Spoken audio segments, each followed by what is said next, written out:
آج جو میں حدیث اور آیات لے کر آئی ہوں یہ پردے سے متعلق ہیں اور ان عورتوں کا جواب ہیں جو یہ کہتی ہیں کہ قرآن میں کسی جگہ پہ پردے کا حکم نہیں ہے، نہ ہی حدیث میں کوئی کسی جگہ پہ ذکر ہے۔ تو یہ ان کا جواب ہے۔ تو میں سورۃ احزاب کی آیات 59 اور 53 آپ کو سناؤں گی۔ بسم اللہ الرحمن الرحیم۔ یا ایھا النبی قل لازواجک وبناتک ونساء المؤمنین یدنین علیہن من جلابیبہن، اے نبی اپنی بیویوں، بیٹیوں اور مومنوں کی عورتوں سے کہہ دیجئے کہ وہ اپنے اوپر اپنی چادریں لٹکا لیا کریں، یہ ان کی پہچان کے لیے زیادہ مناسب ہے تاکہ انہیں تکلیف نہ دی جائے۔ ایک آگے آیت کا ترجمہ ہے، اور جب تم اپنی بیویوں سے کوئی چیز مانگو تو پردے کے پیچھے سے مانگو، یہی تمہارے اور ان کے دلوں کے لیے زیادہ پاکیزہ ہے۔ تو آیات تو یہ بتا رہی ہیں کہ اللہ تعالیٰ نے تو واضح طور پہ فرمایا ہے کہ آپ اپنے اوپر چادر لٹکائیں، وہ تو کہیں بھی نہیں اللہ تعالیٰ نے فرمایا۔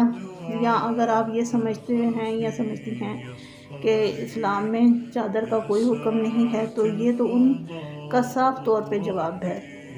اور آگے حدیث میں دو بیان کروں گی۔ حضرت بی بی عائشہ سے روایت ہے کہ نبی اکرم صلی اللہ علیہ وآلہ وسلم نے فرمایا، اے اسماء، یہ جائز نہیں جب عورت بالغ ہو جائے تو اس کے چہرے اور ہتھیلی کے علاوہ اس کی کوئی چیز ظاہر ہو۔ یہ جو ہے سنن ابی داؤد سے لی گئی ہے۔ اس کے علاوہ حضرت بی بی عائشہ نے فرمایا کہ جس وقت سورۃ نور میں پردے کا حکم نازل ہوا تو مدینہ کی تمام عورتوں نے اپنی اوڑھنیوں کو پھاڑ کر چادریں بنا کر سر پہ لے لیا۔ تو یہ بخاری شریف کی حدیث ہے۔ اور اس کے علاوہ نبی اکرم صلی اللہ علیہ وآلہ وسلم نے فرمایا، عورت سراپا پردہ ہے، جب وہ باہر نکلتی ہے تو شیطان اس سے تاکتا ہے۔